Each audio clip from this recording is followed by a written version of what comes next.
Battlestar Galactica Season 3, Episode 11 is over, but we have to go fracking down the hatch to talk about BSG Season 3, Episode 11, The Eye of Jupiter. And I am joined here by the guy of Jupiter, Mike Bloom. Puts the Jew in Jupiter. Yeah, me too. And the Yeah, Josh me in Jupiter. Jupiter as well. Just a couple of Jupiters coming your way to talk about this episode of Battlestar Galactica. Are people aware that we record this podcast from Jupiter? No, I don't think so. But We've set up our studios on the gas planet Jupiter. Listen, there's a lot of gravity in this show, and so we found it only appropriate to record on the biggest planet in our solar system, which is Jupiter. And so I feel weighed down not only by the emotional stakes of Athena and Hilo finding out that their child is alive and that it's all been a lie forced into them for the past couple of years, but also at the same time, just the noxious gases that are surrounding me as well. Yeah. How would you inform your loved ones that you had moved to Jupiter to record weekly episodes of Down the Hatch Battlestar Galactica? I think at that point you just have to Irish goodbye. Like, I think there's no explanation. Wow, just exit. I'd say I'm going out for cigarettes. Straight up. Wow. And then you never come back. Well, I mean, I never said like that the went cigarettes to the weren't farm. Never Don't said go to that the farm. Yeah, no, I wouldn't say that. I never said that the cigarettes weren't on Jupiter. You know, it's all about the words you don't hear. It's like jazz. And it's possible that you'll be back. Exactly. It's just in due time, right? We've all seen Interstellar. I might come back and Asher might be like 35 by the time that I return. Yeah, I think I would leave a letter at least. I think I would, dear loved ones, please forgive me, but I have left Earth for the valleys of Neptune to become a podcaster. Just kidding. Oh, you're yeah, I would say you're soon to just like kidding. outer. And in there I say, just kidding. I've actually gone to Jupiter. Surprise me. The good news is I'm closer than you thought I was. The bad news is I'm no longer on Earth. Love you all. Miss you very much. Emotionally yours, Josh Wigler. I think that's this is really interesting to me, and we'll get into the episode. But like, I want to dig into this for a second because this is almost like shoot for the moon and land among the stars as like an emotional negotiation tactic of like, I'm going to tell you the worst possible news, and then I'll walk it back. I'm just about as far as you could go in the known reaches of space. And like even that you can't really do unless it's Ad Astra, the Brad Pitt film. Just kidding. I'm on Jupiter. It's me and Jeremy Irons. We're on one of the moons. I feel like that would be better news. Should we be on one of the moons or should we be in the eye of everything? Well, if so, then we have either died instantly or we have like our spirits have become one with the gas planet. And if so, then we've uncovered a new state of existence, which is not unlike uncovering a new form of foodstuff, as the members of the fleet aboard the Big G and elsewise have found on this algae planet, while simultaneously, Mike, discovering upon a unique artifact in the Battlestar Galactica lore, the Eye of Jupiter. Yeah, so cue the song. So this is essentially the merge episode of BSG Season 3. Yeah, wow. Talk about a train that's being run through the planet right now, and maybe through the fleet by the Cylon Battalion. In that metaphor, does that mean that the new Caprica segment was like the marooning? And so like everyone's there, and then we go our separate ways. Now you've got Cylon Tribe and Fleet Tribe. Sort of. I think it's more so like the swap, where it's like, okay, we had our two separate tribes of New Caprica and far reaches of outer space, and then we kind of swap things up, right? Where then it redivided into the Cylon Tribe and the Fleet Tribe, and now they're merging together. Wow. Okay, I think that works. But there can be only one survivor here, or at least them's the stakes leaving this episode, as we're going to basically, the gist as we'll talk through the whole episode is the fleet and the Cylons converging on this one location. For the fleet, it's essential to survival. They need the food. For the Cylons, it's essential for their spiritual survival at the very least, as they are much more religiously ardent and believing as a culture that there is, the one true God is pointing the way to them. And this is going to be a big piece of that. So on a spiritual level, they really need this place. On a literal level, the fleet really needs this place. And neither of them can really come to any kind of terms of coexistence considering their history twofold now. So it leaves us in a really compelling stalemate. While all the while, during all of this, we are also dealing with a lot of emotionally complex matters with some of our favorite characters. It turns out that really you were so close to just like getting into the era of Starbuck and Apollo fracking all the time. They're making up for lost time. We're making up for lost time. We're going deep into the frack zone. But Anders seems to know about this, and Lee is feeling guilty. How could he not? It's very flagrantly obvious. So Anders is like, guys, could you like not like have sex in the top bunk while I'm down below? It's a little obvious. It's like Love Island when everything is in like pure view and like there's a recoupling, right? Where it's like, all right, me and her, we were making these bonds, great bands, but then it just didn't work out, and now she's really hooking up with this guy, but I have to sleep in the same room and be in the vicinity of these people. I mean, what's interesting is that like while this is called Eye of Jupiter, to be honest, this should be the episode called Unfinished Business, because this part one, while it's still like many BSG part ones, feels like a part one in that the plot itself is kind of a little slow rolling. It makes up for it in the fact that we are finally, in some cases, following up on some lingering plot threads that have existed with these characters that is going to bear out in a lot of tension for part two. For sure. There's going to be, you know, everything that's going on there. Like Chief being drawn to the Eye of Jupiter is a really cool development that I'm sure we're going to talk about a lot. Baltar is like really, speaking of being on an island, he's as on an island as we've seen him before, other than like when he's on a beach in Visions. But was that an island? I don't know. I think it's technically an island. It could just be an islet or a peninsula. It's at least a peninsula. Bare minimum, it's a peninsula, if not an outright island. We might be talking about water on all four sides, Mike Bloom. And then Hera's alive, and Athena knows about it because Boomer told her. So it's for a part one. While I think it's like, as we're going to run through it like sequentially, I feel like there are ways in which it's going to feel tighter and shorter than some other episodes. I also think that that's really like I think that's like obfuscating the fact that it's a tightly packed episode, that a lot of character development goes down and a big setup for like mythological stuff. Like I don't know that this two-parter that we are getting into here, Eye of Jupiter being the first part, and then I believe we get into Rapture is the name of the episode. Would have been great if this episode had been called Joy. Joy Rapture would have been really good. That I think this episode sequence is sort of, in my mind, like not dissimilar to some of the great two-parters that you get across Battlestar Galactica. Like it's not as flashy as the two-part Exodus from earlier this season. It's not as like iconic, I think, as the Pegasus stuff. So I would say the conclusion, the cliffhanger for this reminds me so much of the Pegasus stuff, which is like, what's going to happen? Are they going to blow each other up? Nah, it's fine. And so we'll talk about this next week about speculating. I do think like the nuclear threat will eventually calm down to like a DEFCON 5 from the DEFCON 1 that it is right now. But that's the biggest thing I could think of in terms of two groups coming together and also a lot of tension and mutually assured destruction between them. I think a big difference there was in the case of the Pegasus, it was all new characters, like a whole ship of new characters. And then they all died. So many of them are, I mean, really all of them, right? Basically are gone, as is the ship now. But at the time, it was a very big deal. I think here we are getting like a very big potential piece of mythology and a literal artifact, like an alien artifact. So it's almost like the season 2 stuff, right? When we were on Kobol, like there's like ways in which it's like that Kobol reveal, but eventized like a Pegasus. So I really like this two-parter quite a bit. I'm excited to talk about this one today. Of course, we want to make sure that we're hearing from all of you. If you want to get in some feedback for us, down the hatch, RHAP@gmail.com. Subscribe. You'll never miss an episode. Search for Battlestar Galactica Down the Hatch wherever you get your pods. Mike Bloom. This is the Eye of Jupiter, not the drops of Jupiter, nor the eye drops of Jupiter. This is just the regular Eye of Jupiter, directed by Michael Reimer, written by Mark Verheyden, and originally airing December 15th, 2006. Yeah. Some time ago.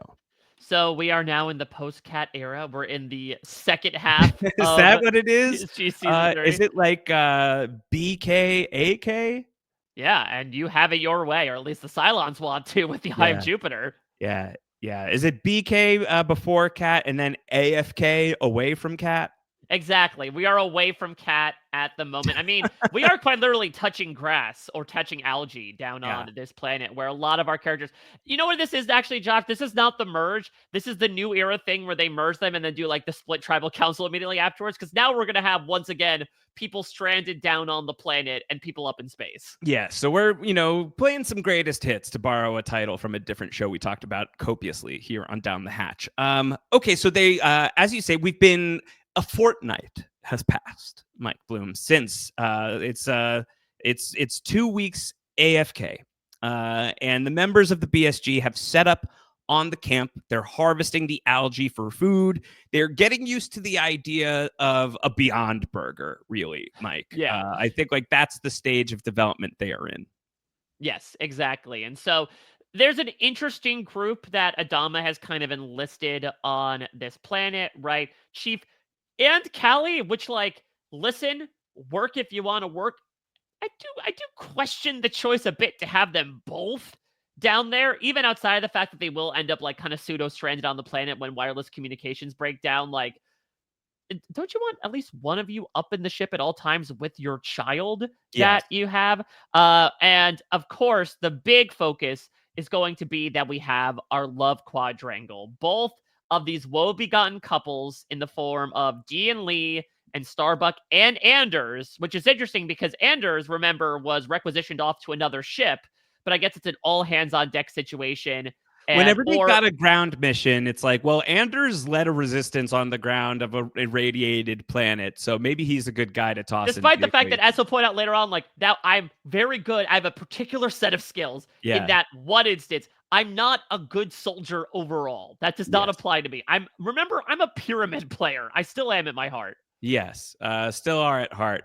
So that's the crew. A lot is going to go down with this crew. I think we could start with Lee and Starbuck, who are going to be going down on each other if the camera cuts away in time. Mike. Uh, Well, you would say that this time, at least, is the time where it does not go all the way. It seems like this is the. There have been many more dalliances as Dee gets into, right? And that's the thing, is that as she points out, as we point out, they are doing an awful job at hiding this. And maybe it's because, as they declared out in the open of New Caprica, like they are in love with each other. And when you're head over heels, like you don't exactly do a great job of keeping things under the radar, makes it a bit stickier when you are supposed to both be in other committed relationships while doing yes, this. yes, definitely, no question about it. So they're having sex on a raptor here on Algae Planet. But not today, maybe, because we're having a little bit of a disagreement. This is the disagreement. This is the gist of the disagreement. Yes. Lee's like, hey, can we resume our unfinished business? Since we're doing it again now anyway, can we go back to who we were the night before things got really weird and like leave our people and be together? Because like I can't keep lying to D. And Starbucks says, well, that's a problem because religiously, I can't divorce Sam. That's a sin. And Lee goes, well, what do you think what we're doing is? And she's like, it's just fun. And he says, it's not that fun for me. And she says, all right, well, you won't cheat. I won't divorce. Where does that leave us? Leaves us at a crossroads, Mike Bloom. A Yeah. sexy crossroads. So, Are you God, this is enjoying this? Are you liking this? I'm liking it because at least we're finally addressing it. Like that's the thing. It felt like all the other times we were addressing it, they were very much quite literally teasing us with like, but they're going to break apart. This at least the two characters are talking to each other about their feelings for each other. This is what I have been waiting for those 42 episodes. And so as we've been talking about, unfortunately, a lot with Starbuck, I can understand where she's coming from. I do not like it because I think this is, unfortunately, an opinion that some of us know all too well of those who are religious and are evangelical. As she says, I'm not breaking the rules, I'm bending them. And it's sort of like, in a world where you are under the watch of the god or gods, like, does it really matter the shades of gray? What matters is it's a darker shade at the end of the day. Like, there's not a binary 0 or 1 that's like, aha, but you're still married, so everything you do Also, is totally fine. also, there's barely a human civilization left anyway. Like, what are we really talking about? So, not my favorite stuff that we're like kind of like this is some of like Lost's love quadrangle business getting in here that I really am. I think I react to even more negatively here than I do with Lost. And I'm not saying that I'm out on Starbuck and Apollo by any stretch of the No. imagination, but I think like I this still think they're circumstance I think is a OTP. little frustrating. Yeah, because I think it's like, again, I don't want to keep coming across as like, a Lee shipper, a Lee simp, Yeah, as it were. But like, I think he's making some very salient points in this scene of like, we cannot keep doing this right correct. now. We are both carrying on sham marriages that, to be candid, both of our partners know is happening. So what are we even doing here? And for Starbuck to basically say, yeah, but I need to keep the marriage in name only, just because that's my thing. Again, not to judge her religiousness necessarily. I think it's a really interesting facet of the character, but it does unfortunately shine a light on some of the shortcomings or sometimes outright hypocrisies that can occur when you try to either follow things to the letter of the law, or when you are able to maybe exploit certain parts of a religious Yeah. upbringing to be like, oh, but God didn't say anything about cheating on your spouse. It just said that you had to be married. And so I suppose I'm fine carrying on with that. It's not sinful whatsoever. Yeah. Did you say that Lee and Starbuck are in sham marriages? I would say so. Yeah. So does that make D Lee's sham girl and Anders Starbuck's shambo? Oh, there we go. Maybe call D the Sham Wow instead. Just Because needed she's to there's a big mess to mop up there. just needed to purge that from my brain. Yes. Okay, we will And listen, no, Shambo was more of a military personnel than Shamboy I over mean, I here. think if Anders just like grew his hair out a little longer, he wouldn't be terribly far away from a shambo. Yeah, I wonder what his hairstyle would have looked like if he had like not gotten into contact with I feel like civilization on I Caprica. feel like he could have been like the star of a made-for-TV Rambo reboot. He He has definitely that vibe. both the character and the look of the actor does kind of feel like he's in this property like 30 years too late. Like, he has that 80s action hero look to I him. He think could have been in so. Escape from New York. Yeah. Michael Trucco, whose name I always forget. He's got great Rambo arms. Yes, he really does. Yeah. Rambo Arms, the sequel to Ocean Eyes, is we're He's just got gonna the get arms of Jupiter. we're gonna get every single body part by the time we're done. Every last one of them. Okay, let's go to the Cylon base star, where Gaius Baltar wakes up in the middle of the night to the sounds of a crying baby, and it's not just any baby; it's Hera. It is the baby of Athena and Hilo, who is still alive. Yay! But unbeknownst to the rest of the fleet, and she's sick. I'm you know me, I guess I'm on hair I do know watch. you. I'm trying to I have to look back into the previous episode as to like Gaius Baltar's beard looks noticeably different. And 2 maybe weeks that's have just passed. 2 weeks yeah. have passed since the most recent episode. So he And has at so least 2 weeks of additional growth that he's been allowed to have. well, not only that, speaking of growth, like, do Where are we going here? human Cylon hybrids have like accelerated maturity? That baby is not like 2 years old or whatever the timeline is. Like, that seems Yeah. like a full out toddler. She's a Cylon. She's half Cylon. That's what I was thinking. That like, does she just grow up a little bit faster? Does she have a little bit of like Benjamin buttoning to her due to the buttons that are inside of her? She started off as an old Cylon. Like she started off as a Brother Cavill before she works her way down to being like a baby. Yeah, so when Laura Roslin did not put the baby within the care of another woman, she actually just like dressed Hera up as an old lady and put her amongst the civilians in New Caprica. Can I ask you a question about Benjamin Button? How well do you Yes, of course. remember the film? Oh, I remember going to see it on New Did Year's you Eve cry? 2009, 2010, I believe it was, so Yeah. I know it quite well. Did you cry in the theater?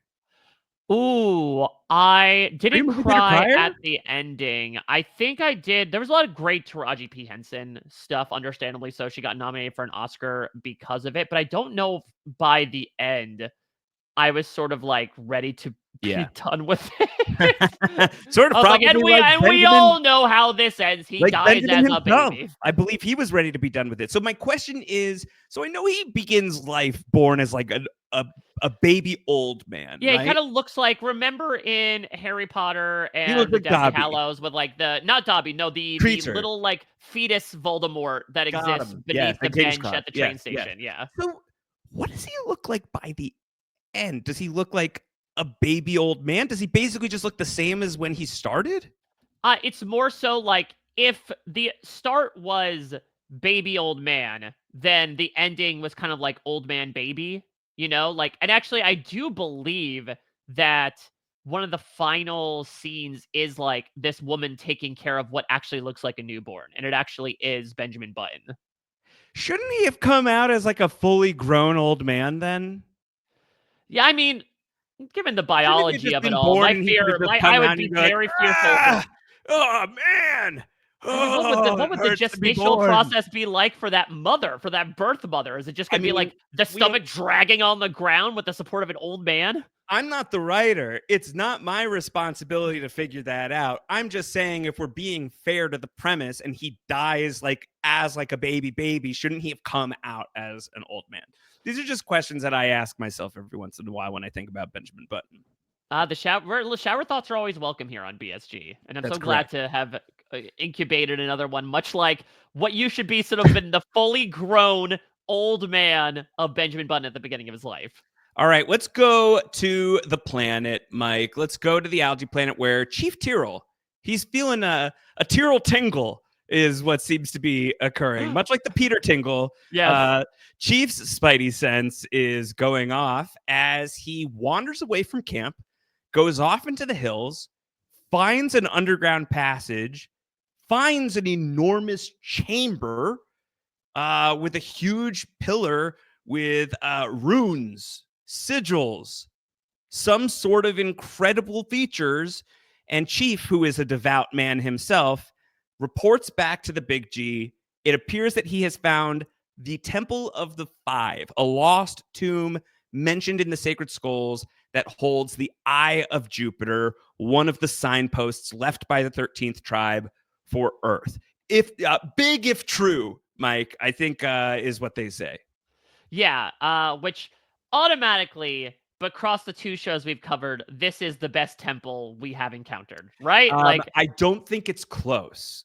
I'm trying to think. I mean, the Kobol Temple was actually pretty cool because, like, it was like yeah, you know what? a Actually, planetarium. yeah, Like, because it was like the ayahuasca trip that you go on yes, where you got taken to Earth. yes, yes.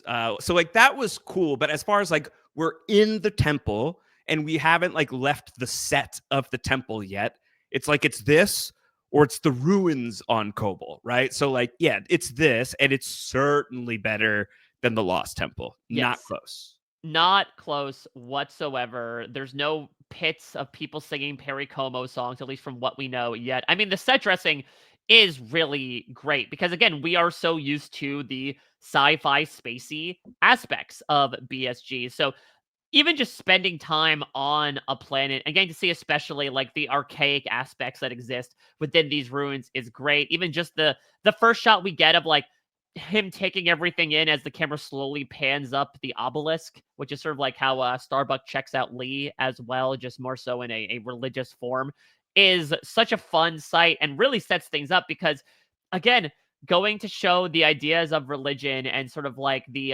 idiom of the blind men discovering the giraffe and like Mm. coming up with a bunch of different things. This one's called the Temple of Five.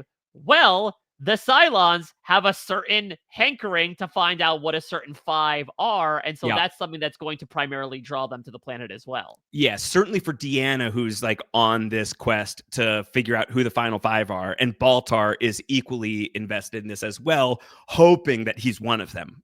Seems to be like his incentive. Now let's talk about it from Chief's point of view. Chief is the guy who makes the discovery. Chief is like called into the hills. He's going to say that like the Temple of the Five and all of this stuff, he comes by it honestly because his parents were religious and they studied all of that stuff. We found this out during his first sit down with Brother Cavill, where he, as we'll find out in this episode, decided to really protest his family's beliefs in a very full bloom way that I honestly have to respect. Who, Chief? Yeah, he went into his mother's prayer room and danced around naked with porno magazines. He said this in the episode. How was it phrased? Did they say porno mags? He legitimately said porno magazines.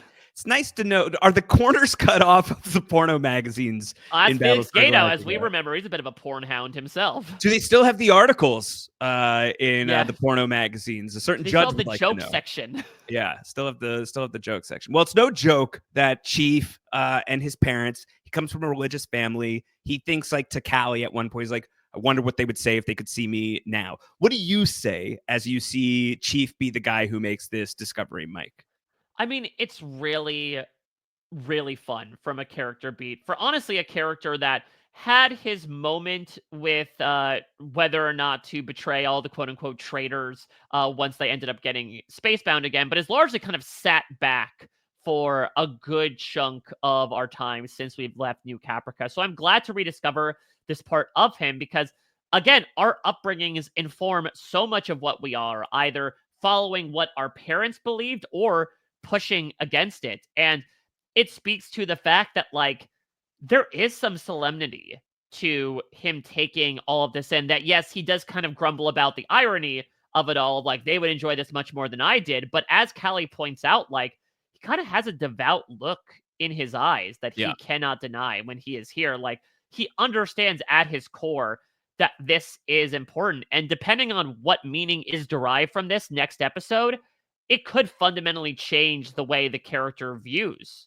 these things. You know, I think that finding out about Starbucks' religiousness, as much as it plays into her follies this episode, was a very interesting beat for the character, because I do think, especially in environments of hopelessness as well, people try to look to outside powers to be like, okay, it is out of my control what happens to me, but I know that it is in the hands of somebody else that is looking over me. It would be really interesting to see Chief re-encounter that, or even something that gets brought up later on, right? When Gata talks about the star going supernova, and he's like, listen, I'm generally a man of science, but even I have to admit that, like, this all sounds a little too coincidental to not have something going on. Yeah. So very interesting. What does it mean for you and your understanding of the mythology of Battlestar Galactica? Like, we keep hearing about the waypoints towards Earth. We've seen some waypoints towards Earth. Now we have this temple of the Final Five, the Eye of Jupiter, all of this. Are you trying to connect any dots here as for like the meaning of all of this? Is this advancing anything for you that's worth updating the podcast about? Yeah, I still think that Earth is going to be like the planet of the apes, and that it was a Cylon haven the entire time. And so if we're going with this grand unifying theory of Cylon frog god that has really just been in our minds since the very beginning of this entire endeavor, this seems like a very easy thing for them to kind of communicate. Yeah. Right? Like, I think back to those moments on Kobol, and as metaphysical as they may have been, listen, when, if you time traveled back to the times of ancient Greece and showed them a cell phone, they would probably believe you were a god as Didn't well. Indiana Jones do that? Maybe? As the Dial of Destiny?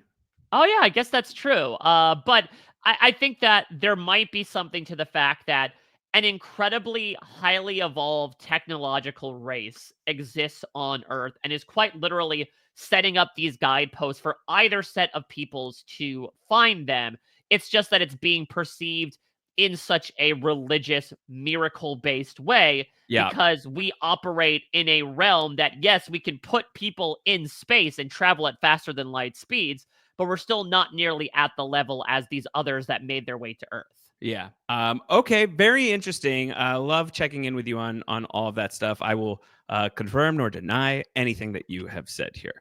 Guys, Baltar, he calls the big G because all of the Cylons suddenly show up, and it's like, oh shit, we can't handle all of that, and we can't just like get out of here.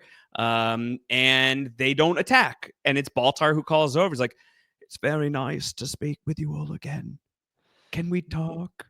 And Yeah. they're gonna So have a meeting. they're going to have a sit down here, and Baltar's perspective is so interesting. Obviously, to say everyone's glaring daggers at him would be an understatement, considering that not only was he the president that let the Cylons invade the planet, but also he is now a Cylon sympathizer and is, in fact, pretty much with them. But to see his own sort of check-in with returning to the Big G, because he has reconciled in this entire arc since leaving New Caprica with, like, am I a Cylon? Am I one of the final five? Am I if I'm not a Cylon, am I at least believing what they're selling? Right Right. now, he's been guiding them along, and I don't think it's just out of survival. But you could feel him be genuinely torn when he steps foot on the Big G. That I think it's almost a little parallel to what Tyrell is going through, in that, like, this is a guy who was raised to be human, so odd to say, but, like, has now been very recently indoctrinated into the Cylon Manifesto, but then comes back what he feels like is home and is like, oh man, but I do miss this. You know, the grass is Yeah. always greener. Bad news. They don't miss you, Boo. Baltar's going to get a very icy reception when he gets aboard the Big G alongside a few of the other Cylons, including Boomer herself, the Yeah, OG it's Boomer. it's a Deanna, like V Deanna, a Cavil, and Boomer, I think, are Yeah. the other three that join them. And so they show up, and Boomer is not allowed to go through because Athena is able to recognize her. Just to resolve that, they're going to then be out in the corridor with each other while the meeting is taking place. And during this meeting, Boomer is going to tell Athena about Hera. Like, your daughter's alive. I'm not lying to you about this. She was Not for long. she was found in a school, and she probably was like secreted away by Rosalind. Like, Boomer's connected a lot of the dots, and she lays it all out for Athena. And eventually, Athena is going to get this confirmed by Adama himself, because he's going to get it confirmed by Rosalind. And a whole series of people are going to be very angry, annoyed, hurt, all kinds of bad feelings over this. Bad luck for Rosalind in this episode with that secret coming out of the bag. Finally! Yeah. Oh my god, how It is many good times, to have it out Josh? there, right? It's like one of Yeah, those things. It's like, okay, great, cool. Even going into this episode, I'm like, all right, I think this has to happen. Like, it's got to happen eventually. And to be fair, Deanna did tell Athena when she was enacting her plan on New Caprica, but she didn't believe her then. But all it takes is a person who maybe is not in the mirror, but one that looks alarmingly like you, to Sure. just, like, say, all right, number 8 to number 8. I'm just going to reason with you right now. This is everything that's happening. I mean, I think there's also some utility to Boomer saying it, because obviously they want the child to live. We should say that apparently Hera is sick, Right. is not doing terribly well. So maybe her theory is like, if I can convince her birth mother, Athena, to come join us, she will then help cure the child. That means they won't have a Cylon on their side. And it means that the future hope of our people will be alive as well. And so this was neat. You know, I feel like we rarely get this. This is the last time. The last time we had this with Grace Park was when it was the multiple Grace Parks in the season 1 finale. Right. And I do like as well the recognition of, oh yeah, you were the Boomer who shot and tried to kill Adama. Yeah, you're not going in this meeting. It's Why so did great. you try to? Why did you try to go on here in general? I love that the like that the Cavill and Deanna are just like, yeah, of course, like, she has to stay outside too. But like, what Well, were you guys? they're also, as we'll see later on inside the chambers, they are just like more than happy to give off anybody that might be vestigially attached to them to get what they want. So let's get into the negotiation. Baltar is going to try and speak on behalf of the Cylons. He wants to broker the peace, and Rosalind says the less this man speaks, the easier it will go. Baltar is eventually going to like ream out Rosalind and be like, I have lost track of how many times I have saved your life. Really, this is the reception I'm going to get, and like, she can't be here for it because she's just so sickened by the sight of Baltar, which ends up being a unifying factor in this room, because the Cylons want the Eye of Jupiter, that it's going to lead them to Earth. They know you've discovered it. We will throw in Baltar as a sweetener. We'll leave you alone, and we'll give you Baltar. And Adama goes, worth thinking about, I believe is what Ty and Adama say. Like, is that worth thinking about? Definitely worth thinking about. And Baltar's like, seriously, guys, all of you are such a-holes. Well, listen, if you're friends with everyone, you're friends with no one. In fact, you're enemies Got to to make choices. everyone.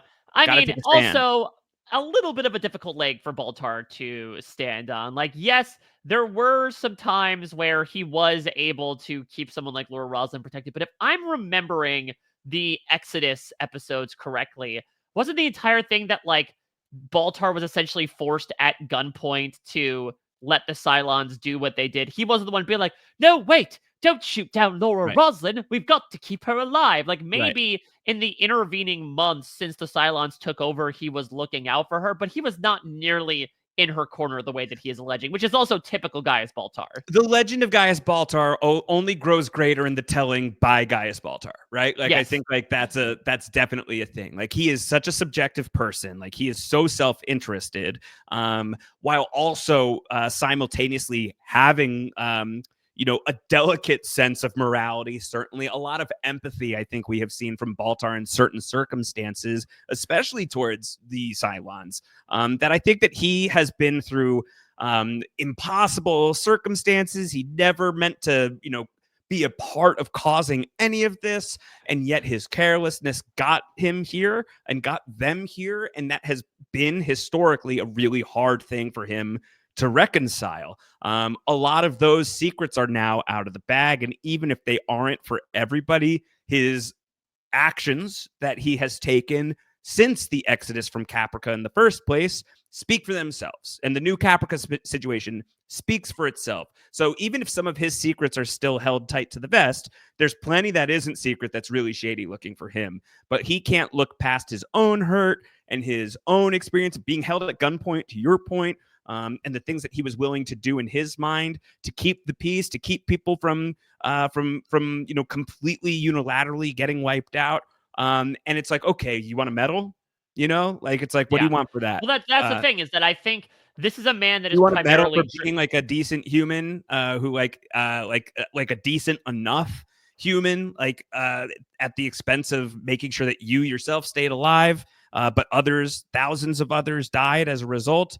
You want a medal for that? Like, I do like understand the energy towards Gaius Baltar while Yeah. also getting it from his POV. I mean, this is a man that is primarily driven by recognition. Like, he was coerced into letting a Cylon into the nuclear codes because she was satisfying his own ego and many other parts of him. This is a guy who cured Laura Roslin's cancer and then got the letter in case she died being like, yeah, you're probably not going to be a great president. And he said, out of spite, I am now going to run for president. And so this is the guy that we know.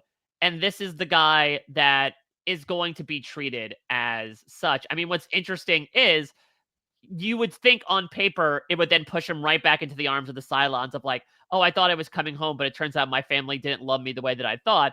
But then even Right. his new family is like, he's pretty disposable. Like, if it means that you're not going to blow up the planet and the tomb, then we're probably going to be fine giving him away to immediately get basically shifted out of an airlock as soon as he touches the So ground. funny.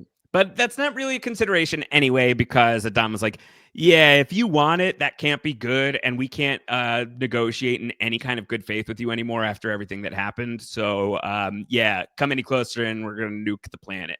And so, like, Deanna leaves and Brother Cavill is like, later. Like, he gives him like this great knowing look because Brother Cavill, as we're going to find out shortly, has his very own different idea of how this should go.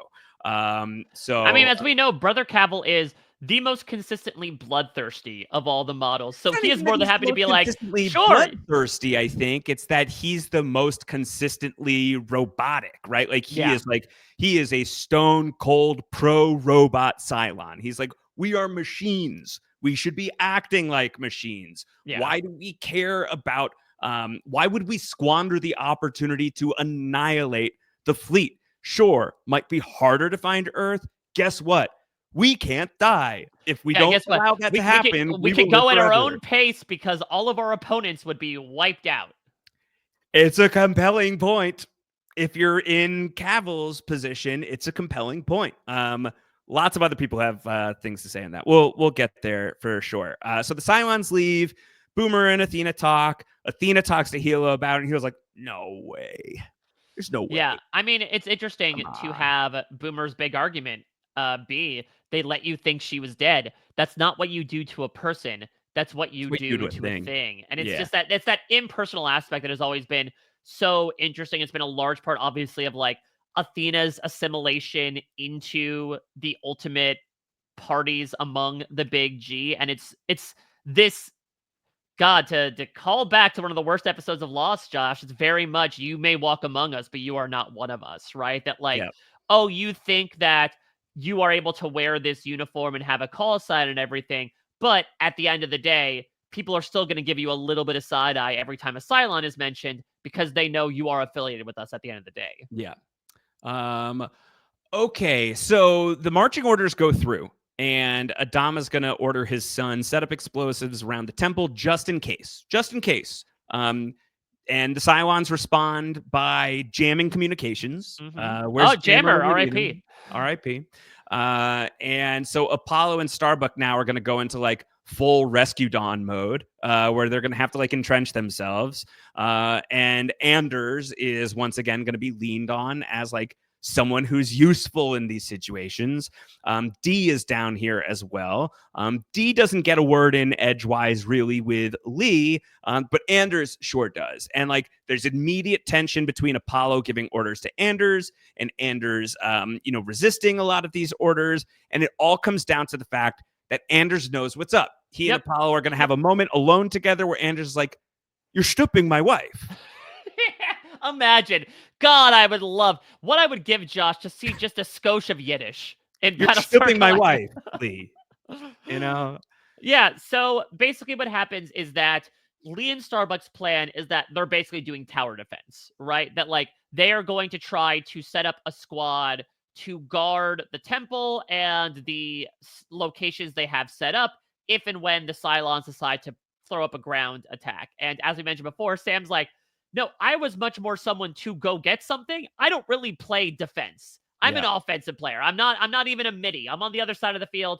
I'm attacking at all times. And so while he feels like he's out of his element, to your point, a lot of stuff baked in as well is that he is taking orders and commands essentially from both of the people, including his own wife, that are carrying on this secret affair. That yes, it'll become much more Lee versus Anders when Starbuck is out of the picture, but like Starbuck tries to say, I think I could get Anders in and agree to do this, and it absolutely goes south. Yeah, it goes pretty south, as Starbuck herself will in just a couple of scenes. Aboard the big G, the little G, Felix Gata. Is that he's the OG of the FG, Felix Gata. He is going to tell Adama and Roslin about his studies of this whole area, the algae planet, the star that the algae planet orbits. Apparently, it could go supernova at any time. And we're not talking about champagne supernovas. We're talking about like actual factual. Yes, it'll be very hot to go once Yes. that star goes supernova. HOTTOGO. Like we are hot to go here with this supernova. And they got to go when the supernova goes off. They say that they'll have very little warning time. There will be like an instantaneous flash of helium, and then that's pretty much it. And so, luckily for them, they exist on ships that have faster than light right, they drive. could get out of here if they need to, but it's also Gata basically says like the odds of this happening, that we would get here just as this star is about to go supernova, and on top of that, that the Cylons would get here just as this star is about to go supernova. It feels like it feels a little gaudy to me, right? Like this feels a little one true God. This Feels feels a a little little Taiwan frog gaudy. God. And Adama's like, yeah, God, these gods suck.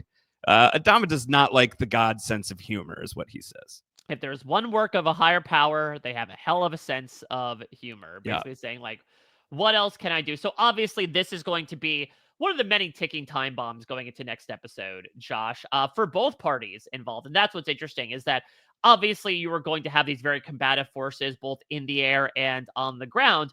But hanging above it all is the fact of you got to get into the temple and get whatever information you need about the next place to go, because it's not going to be here forever. It is going to go kablooey, I imagine, at the end of next episode, which gives them probably less than a day, then, if I'm imagining what the timeline of next week will be.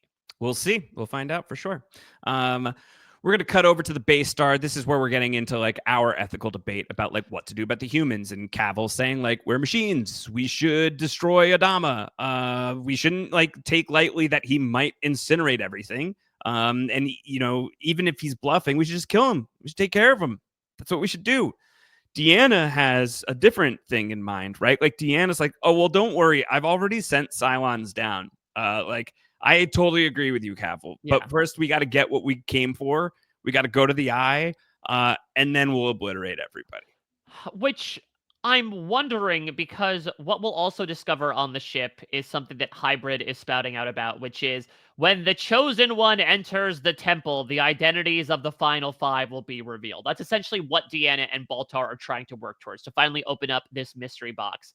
If Deanna believes herself to be the Chosen One, considering how much she feels messages are being communicated to her in her dreams, why did she not join that ground battalion? Is the plan to wipe out all of humanity on the surface and then like go down there and pick up the scraps? Otherwise, I feel like put yourself as first boots on the ground to give yourself a better chance of just making your way into the temple. I think her plan is, yeah, let's wipe out the ground team and then we'll go in. Like I don't think that she wants to risk being like killed in that firefight. So anything she could do to avoid being there, and also Baltar as well, I think she's being protective over, because she has this strong feeling that he has to be involved in this. He's part of, you know, whatever vision that is occurring about what's going to be revealed at the Temple of the Five, which she believes will be the 5 Cylons that we have yet to identify. What if it's just like a $5 menu? It's like, well, or just a big $5 Cylons. Or it's just a giant hand comes down from the obelisk and you slap it, and that's it. That's what the Temple of the Five is. Just like a way to say what's up. It's like, is it like slapping you, or is it a high five? No, it's just a giant hand that shows and you just hit it, and it's like, good job. We went off to Earth. Bye. Nice. Yeah. Good. And then it goes into a fist bump at the end of it all. So oh, you found us. Nice. Boom. Well, what's going to be interesting the as fist well bump of Jupiter. Exactly. Is that Josh, the thruple, is no more. And listen, sometimes this happens in these complicated relationships, that two people have more of a connection, and there's quite literally a third wheel that develops. And poor Caprica 6, who's kind of had bupkis to do in season 3, gets pushed out into the cold once more, as obviously, again, Deanna carried forward this ground plan without telling anybody.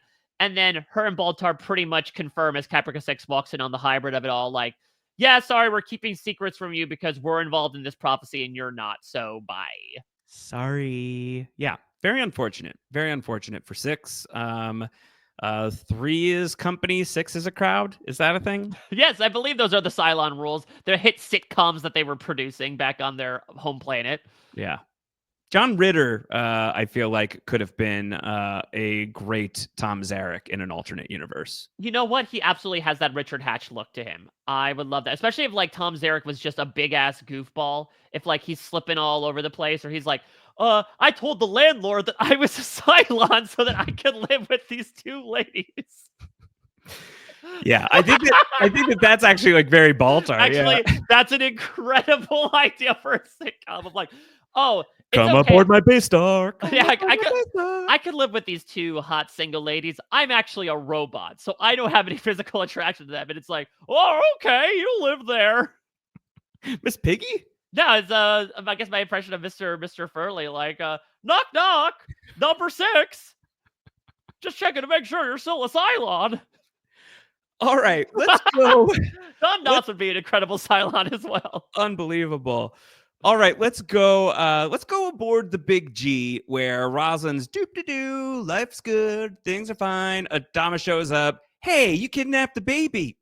Rosalind's like, ooh, yeah. Well, can I explain? Adama leaves. He doesn't want to hear it right now. Yes. He tells Hilo and Athena, like, yup, turns out that's exactly what's happened. And Hilo is fuming. He is fuming. And unfortunately, this is a bit of kill the messenger, right? Because Adama did not know. He does what I think is the right thing to immediately go tell the parents. And Hilo fires back with saying, you, of all people, know what it's like to lose a child. And Yeah. Adama tries to come in with like the glass half full angle of, well, but this one's still alive, but still it's a band-aid that needs to be ripped off. This is when should I bring in the deleted scene here, Yes, Josh? Because the deleted please. scene this week, there's only one, and it actually is a continuation of this Adama Roslin scene. Because yeah, we see Adama walk off, but actually in the extended version of the scene, he walks to the sink and starts angrily shaving. Yeah. Okay. That's his like calm down. That's his cool down ritual. I'm not entirely sure, and Roslyn is trying to sort of I talk don't think you herself want into to circles. shave angry. I agree. Like, hold a blade to your face while you're feeling a certain way. But she tries to explain, like, we knew the Cylons wouldn't stop until they got the child, and that if we had kept it aboard, like, we couldn't have trusted Athena at the time. We weren't sure where her loyalties lie. But also, if anyone knew that there was a half Cylon child on board, this is, pre Athena when she was still baby boomer. They probably would have tried to seek out the child and kill her. So Yeah. I thought if I raised her as human, kept her close to see which side she would go to, everything would be hunky dory. And then she like turns it a little bit onto Adama as well, being like, well, the reason I didn't tell you is because you were growing so close to Athena. And so I couldn't let you in on that. And so Adama immediately says in that moment, I'm going to tell them no one should have to live with that. And he outright says, if that were my child, there would be nothing or anyone that could stop me. So, like, he's Yeah. also doing this because it's the right thing to do, but also fully aware of, like, there's a fair chance that they are just going to completely defect from us, or at least Yeah. temporarily go off and take care of what they need to. But ultimately, yeah, like ultimately, I think the way that he, treats Athena on the other side of getting this information, so much credit to Athena for her reaction, like Yeah. the level of like diplomacy that she's able to show in the face of this, where she's basically like, okay, I have to file away whatever bad feeling I have, and however shitty this makes me feel, Yep. I need to see my daughter now. And she's able to just like sort of get to that level of business where Hilo is being like the emotional man, like that's where he's at. And Athena's like, I ain't got time to bleed. I got to go save my kid. Where is Hera? Yeah. And so I imagine that's going to be now, it'll be really interesting to see this next week because again, we end this episode with these two big ships in a bit of a standoff, especially with nukes armed at the ready. Yeah. But at the same time, to Adama's point, you know that Hilo and Athena are like trying to ship off as soon as possible to get over there. So Yes. like, are they going to be able to navigate their way in? I'm sure the Cylons, to Boomer's point, would be more than happy to have her aboard, but yeah, this plot point is finally coming to prominence as it should. I'm really intrigued to see where we move forward here. If Yeah. the two decision points are Athena now says that was the last straw, screw you all, I'm with the Cylons now, or if it's her really saying, no, I took a vow, I took an oath, I'm wearing this uniform. You may have taken my child away from me, but I'm still a soldier and I follow orders at the end of the day. I think I'm talking myself into the latter. I know that I had said that maybe we get a Hilo turn and that the two of them would momentarily join up with the Cylons. Right. But I feel like with Athena as a character, and especially to your point, her kind of compartmentalizing this wild epiphany that she received, I do think she is going to look at what the fleet has done for her What the rather than fleet? done to Yeah. yeah, rather than what they've done to her. And she will say, no matter what, I am a soldier, I am a member of this, and I may not like what you did, but I will still fight like hell to make sure these Cylons do not get what they want. We'll see. We'll see how it turns out. The episode ends before we find out. The episode ends in like very classic cliffhanger ending fashion. Like a few things line up to leave us hanging in a moment of suspense, right? We know about the Cylon heavy raiders that are heading towards the planet. So Adama orders the nukes to be ready, and everyone's like, "You're not really going to do that, right?" He's like, "No, I'm totally going to do it if it comes to it." Yeah. Yeah. The Cylons open their missile doors as well. They're ready to attack in response if nukes are fired. On top of all of that, on a more local, individualized level, Starbucks Raptor explodes. Yeah, she was doing I think she was doing some scouting work and She basically finds the Cylons, and so she tries to fly away, and she gets shot down. And so Anders is like, "Oh shit, we got to go get her." And Apollo says, no, we can't. We have to hold the camp. And they end up in a bit of a stand down with a gun being held at Anders, and Anders looking at Apollo and being like, really? You're going to do this? And then we spend like literally like 2 or 3 minutes just like cycling through all of those different stories. I think the ending Yeah. is kind of like a little We weak for yeah, me. we get what typically happens in, like, a Lost penultimate episode Right. ending, right? Where it's like a montage of, here's where all of our characters are at this very specific Right. point in time, but we're gonna get a little bit of a, like, fires and missiles cliffhanger as to what they're going to do. I mean, maybe Adama was like, "I've had too many damn cliffhangers of my son's life hanging in the balance. Let me just wipe it off the map once and for I don't want to all." think about it ever again. So we'll pick up there when we get to Raptor next week. Before we do, we got to do our other business, Mike. Top and bottom 5. You've got 3 MVPs. I've got 3 LVPs. I know we're both going to give a point to Chief. He finds the thing.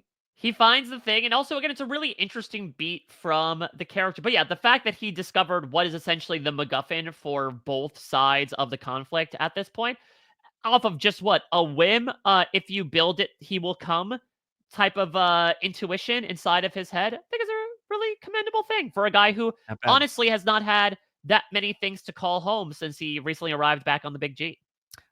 You're giving your next point to Chief's former ShamWow, his former Sham gal. Oh, yes, I'm giving it to Boomer. Because Boomer was able to finally crack through being like, no, we're not lying to you. This is actually what's happening. And look, it's a little bit of her needing to get something from Athena as well, I'm assuming, in the form of like, well, maybe this will help keep the child alive. But I just have to give her kudos for finally breaking through that freaking barrier and letting Athena realize the truth of what happened. I'm giving points to Anders for the same reason, basically. I Mm. give credit to Anders going to Apollo and being like, bro, bruh, Like, yo, come on, you're not this smooth. you're stooping my wife. So I appreciate that from Anders. And I like somebody like tossing it back to Starbuck and Apollo in this episode, who both kind of star suck, I think. So they're no surprise, going to both get LVP points from me this week.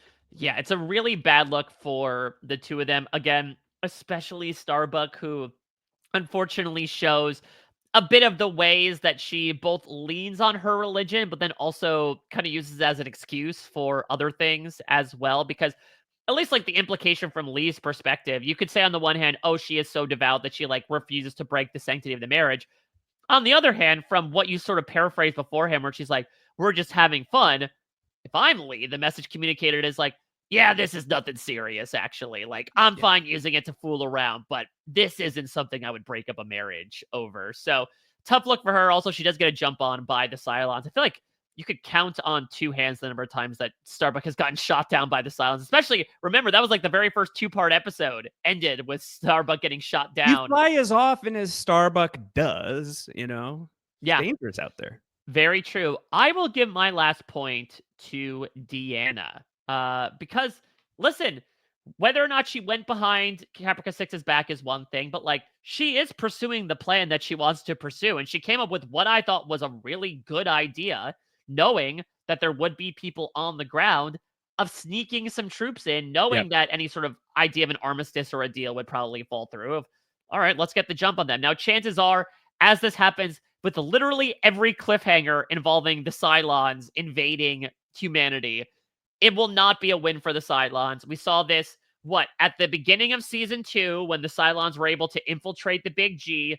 It ended up being fine. We saw it here when the Cylons open fired on a bunch of, people on the execution list. Nothing happened. And so I Yep. imagine it's going to be another nothing burger here. But at the moment, the intentions of Deanna's plans are good. Yeah. Okay, so a point for Deanna. Like I said, I'm taking a point against Starbuck, against Apollo. Mike, you're joining in against Starbuck. Yeah, I'll Who's join in your on other Starbuck here. LVP point this Uh, week? I mean, this is a case, honestly, Josh, where I wish I had more LVP points to assign them to Laura Roslin, because she got caught. And this was always going to be something she'd have to prepare for when she had this huge, duplicitous, big move of lying about a child's death and then secretly hiding her away to Yeah. see how she would do. F around and find out. and she found Track out, around and and find out. Yeah. yeah, and honestly, it's a worse look than when she tried to rig the election, if that's a hot take. I don't know. I think, like, when you phrase it like that, it certainly seems like a hot take. But I mean, when you lay out the case, I can see it. I can see it. Yeah, so Um, unfortunately, a bad look for Rosalind. She's gonna have to curry a lot of favor, especially to, like, as much as she tries to explain herself to Adama. I think it's gonna be less so. Again, I feel like if and when Athena does come back into the fold, I think she's gonna be fine with Adama because he can claim innocence in all this. But I think it's gonna be a very tough time for her to trust Laura Roslin. Like, yeah. Laura Roslin might need to kind of like segregate herself to Colonial One for a little while and not step foot on the big G. Go take a vacation. Go to Cloud Nine. Just yeah, About that. yeah. Oh yeah. Sorry, I forgot. Okay, yeah, and then I'll give my last LVP to Baltar. It's not a good position to be in when everybody's willing to just like sell you down the river. So he's in a bad spot. Like, he may have like ended in a literally better spot by the end of the episode, and like it seems like he's tucked neatly under Deanna's wing. At the same point, this is a group of Cylons who have said, yeah, we'll just throw him in as a sweetener, and Adama like looked hungry. So like he looked at Baltar and saw udon noodles. And so that's a bad spot for Baltar to be in. Baltar is now tied for second to the bottom of season 3 with -4, tying the Cylons themselves enough at -4, but anchoring the LVPs this season so far. Kara Thrace, -6 points as of this week. How about that? Oh God. I mean, does this make her like the John Locke? Yeah, it's sort of John Locke. At least, like, I was always saying Locke is my favorite character. And by the end of the rewatch, I think, like, still one of my absolute favorite characters.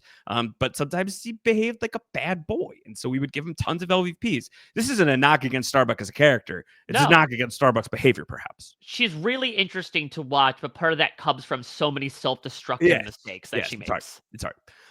Okay, Cylons versus the Fleet. Who won this week? I think it's either a tie or the Cylons won. Yes, there's no way the Fleet won this. As much as Adama felt like he had the upper hand with, I'm gonna call my own bluff and actually launch the nuke. It's a tie leaning Cylons. I think I would be convinced to give this to the Cylons. I would as well, specifically because of the facet of the surprise ground invasion. Like, let's be honest, they caught the humanity flat-footed. They did not realize that Cylons would already be dropped onto the planet. Now, granted, these were the actions of one particular Cylon and not the Cylons in general, but I think it still counts. Yeah. Okay, we can rate the episode, or you know what? I would like to wait to rate this until next week. I would like to watch Rapture and conclude sort of this 2-parter, and then we can go back and we could talk about how we rated the Eye of Jupiter, because I think it might impact things. Yeah, and you and I say this with every 2-parter is like, well, we'll rate it now, but it will probably change upon seeing the second part, and it happens every single time. So let's like put the cart before the horse here, actually, and say we're gonna freeze it a little bit and thaw it out next week when we can get a full sense as to what the 2-parter entailed. I will say it was one of the stronger part ones that I think we've experienced, which are largely a lot of setup at its worst. And there certainly was setup here, but to your point, I think finally these inevitable plot points coming to the surface did have a lot of stuff to chew on, more so than usual part ones that we're used to.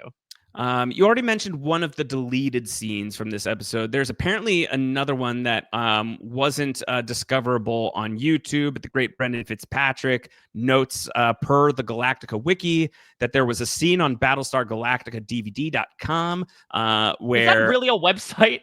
I don't know. Let's go. Battlestar Galactica. I have to go in the Wayback Machine. DVD.com. What happens? Well, my Google Chrome loads. And loads and loads and loads some more, and I ain't got time for that. So we'll have to leave it in mystery. Looks like it was it's popping off. I got some snapshots here from archive.org. Seems like it was a thing. That's great. The scene is a Baltar and Gata meet. They smoke a cig, and Baltar's like, yo, this star is gonna blow up. You should probably take a look at that. So seems like a hot tip, a literal hot tip.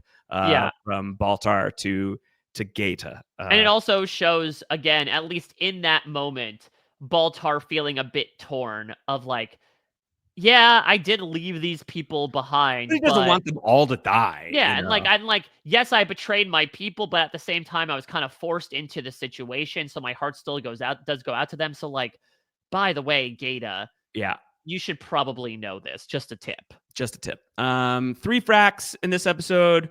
We get 2 from Sam, 1 from Chief. That brings the total fracks up to 298.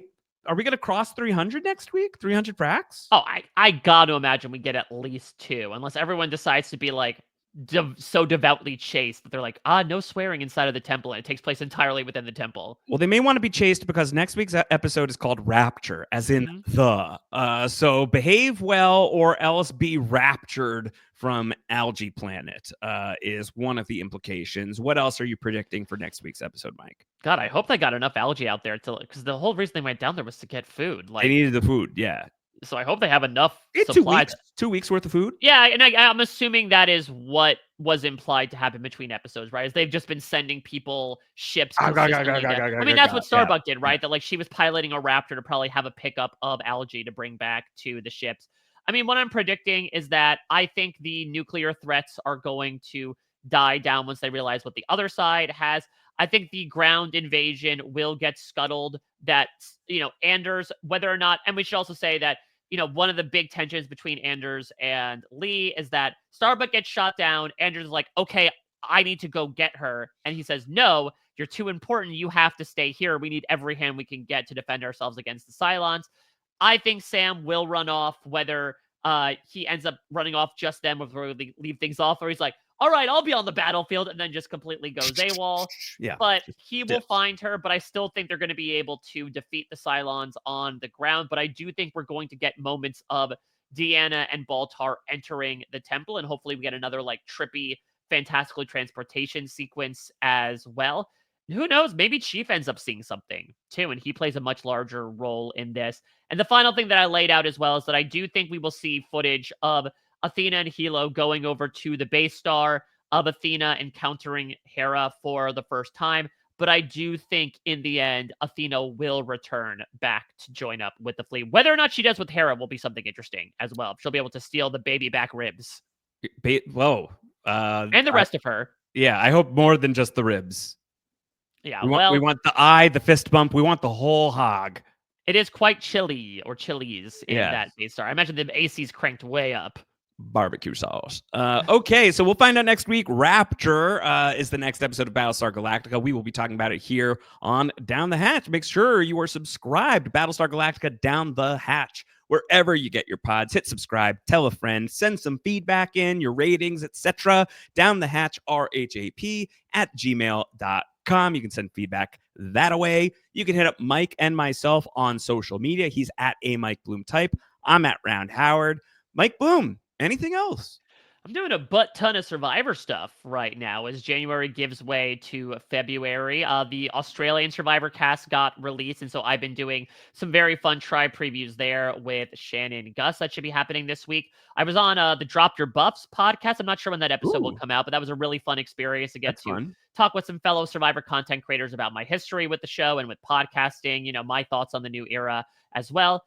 And listen, it's only a matter of time that, much like the Cylons arrived to this planet, the Survivor 48 cast will be arriving on our shores. And when that happens, of course, I had the pleasure of getting to fly out there for this season and do my preseason interviews in person. So I'll give you everything you need to know about all 18 castaways and plenty of other goodies along the way as we begin the less than a month countdown, Josh, before this season goes supernova with the premiere late in February. Any moment now. Do they eat algae on Survivor these days? I don't know. Like, there was plenty of seaweed around, but I don't know if they actually try to consume this. Is this something that they haven't tried and maybe they should? It's just get out there, forage for seaweed. Or it might be something where maybe certain plants have built-in venom or poison, right, to steer away predators. So maybe that might be the case. So you could probably cook that out, right? You just cook it out, right? I think so. is how it works. All right. Well, if anyone knows if you could just cook the poison out of the algae, I'm sure that everybody aboard the Big G would like to know. So make sure to send in that feedback. We'll get it to the proper channels. We have a direct line to Admiral Adama, down the hatch, rhap@gmail.com. We'll be back next week with the second part of this veritable two-parter, Rapture, coming shortly. Until then, we hop into our Vipers and fly away. See you next week on Down the Hatch. Bye-bye.